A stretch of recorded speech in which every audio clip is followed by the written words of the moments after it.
10 રૂપિયામાં મળતી કમરના દુખાવાની દવાનો નશા માટે પણ ઉપયોગ થતા હોવાનો ખુલાસો થતા ચકચાર મચી છે। પેન્ટીન નામની આ દવા કમરના દુખાવા માટે ડોક્ટર દ્વારા લખવામાં આવે છે। જો કે બીજી તરફ નશા માટે કોલ્ડ્રિંકમાં આ ગોળી ગળવાનો ઉપયોગ થતા હોવાનો દાવો થતા ખળભળાટ મચ્યો છે। કેટલાક યુવાનો 75 મિલીગ્રામથી 200 મિલીગ્રામ ગોળી ઠંડા પાણીમાં ભેળવીને લેતા હોવાના કિસ્સા સામે આવ્યા છે। ત્યારે નશા માટે દવાનો ઉપયોગ થતા હોવાનો દાવો થતા અનેક તર્ક વિતર્ક સર્જાયા છે। ઉલ્લેખનીય છે કે ગાબાપેન્ટીન પરંપરાગત રીતે નાર્કોટિક્સ શેડ્યુલમાં સામેલ દવા નથી। જો આ દવાનો વધારે પડતો ડોઝ લેવામાં આવે તો સ્વાસ્થ્ય માટે જોખમ ઊભું થઈ શકે છે।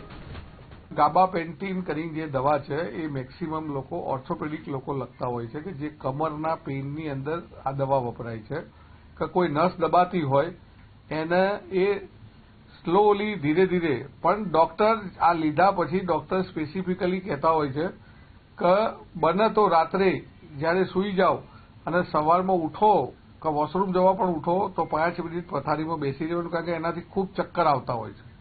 પણ એનો આજે મિસયુઝ આમ 75 milligram, 100 milligram, 200 milligram, 300 milligram, 400 milligram આવે છે। પણ યુવાધન આજે સ્પ્રાઇટની અંદર નાખી અને નશો કરવાનો ઉપયોગ કરી રહ્યા છે। આ શેડ્યુલ એચ દવા છે, નાર્કોટિક હોય તો એની પર કંટ્રોલ આવે, પણ આનો ખૂબ મોટા પ્રમાણમાં ઉપયોગ થઈ રહ્યો છે। કોઈ પણ દવા હોય ને એને જ્યારે પ્રિસ્ક્રાઇબ ડોઝમાં લેવાની હોય ત્યારે જ એ કામગીરી કરે છે। તમે એનાથી વધારે લેવો છો તો એનો સાઇડ ઇફેક્ટ થઈ શકે છે અને નશા જેવું થઈ શકે છે। એ દવા વધારે ડોઝમાં લેવાય તો એનાથી ટ્રેમર જે કહેવાય કે હાથમાં ધુજારી આવે, ચક્કર આવે, એ બધી વસ્તુ થઈ શકે। પગોમાં સોજો આવી શકે છે, હૃદય ઉપર ઇફેક્ટ આવી શકે છે। એટલે જે કહેવાય કે નશા જેવું કોઈ પણ દવા આપણે લઈએ વગર પ્રિસ્ક્રિપ્શને તો એ ખોટું જ છે। આ નશા તમારે અત્યારની જિંદગીમાં તમારે લાગે બહુ મજા આવે છે, પણ આગળની જિંદગીમાં જયારે જોશો ત્યારે એટલા સિરિયસ સાઇડ ઇફેક્ટ હોય કે તમે જિંદગીમાં એમાંથી અપંગ બની શકો, તમારે બીજા હૃદયની તકલીફ, ફેફસાની તકલીફ, ઘણી બધી તકલીફો થઈ શકે છે। 10 રૂપિયામાં મળતી કમરના દુખાવાની દવાનો નશા માટે પણ ઉપયોગ થતા હોવાનો ખુલાસો થતા ચકચાર મચી છે। પેન્ટીન નામની આ દવા કમરના દુખાવા માટે ડોક્ટર દ્વારા લખવામાં આવે છે। જો કે બીજી તરફ નશા માટે કોલ્ડ્રિંકમાં આ ગોળી ગળવાનો ઉપયોગ થતા હોવાનો દાવો થતા ખળભળાટ મચ્યો છે। કેટલાક યુવાનો 75 મિલીગ્રામથી 200 મિલીગ્રામ ગોળી ઠંડા પાણીમાં ભેળવીને લેતા હોવાના કિસ્સા સામે આવ્યા છે। ત્યારે નશા માટે દવાનો ઉપયોગ થતા હોવાનો દાવો થતા અનેક તર્ક વિતર્ક સર્જાયા છે। ઉલ્લેખનીય છે કે ગાબાપેન્ટીન પરંપરાગત રીતે નાર્કોટિક્સ શેડ્યુલમાં સામેલ દવા નથી। જો આ દવાનો વધારે પડતો ડોઝ લેવામાં આવે તો સ્વાસ્થ્ય માટે જોખમ ઊભું થઈ શકે છે।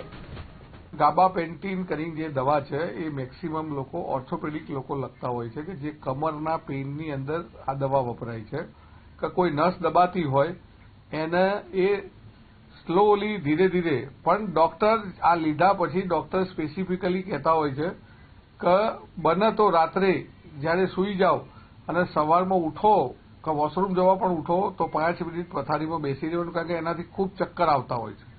પણ એનો આજે મિસયુઝ આમ 75 milligram, 100 milligram, 200 milligram, 300 milligram, 400 milligram આવે છે।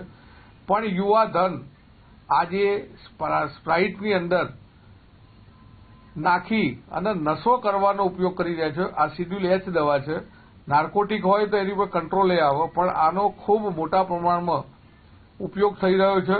કોઈ પણ દવા હોય ને એને જ્યારે પ્રિસ્ક્રાઇબ ડોઝમાં લેવાની હોય ત્યારે જ એ કામગીરી કરે છે।